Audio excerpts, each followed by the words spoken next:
In-nisa jixirqilhom aħjar m'hemm l-ebda skuża għall-abbuż u vjolenza u dan il-messaġġ ewlieni li twassal quddiem il-qrati tal-ġustizzja fil-Belt Valletta l-ġimgħa filgħaxija waqt preżentazzjoni organizzata mill-Moviment Graffiti flimkien ma' attivisti tal-Young Progressive Beings u Women's Rights Foundation.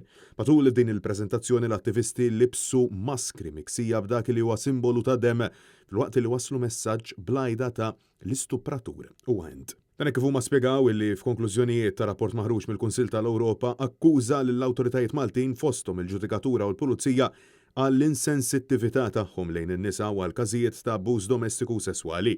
Matul il-preżentazzjoni li tellet sabiex ġew infakra wkoll il-vittmi tal-femiċidju f'Malta l-Jum Internazzjonali għall-Eliminazzjoni tal-Vjolenza fuq in-nisa inħarġu numru ta' kartelluni bl-ismijiet ta' 16-il mara illi inqatlu f'pajjiżna fl-aħħar 11-il sena.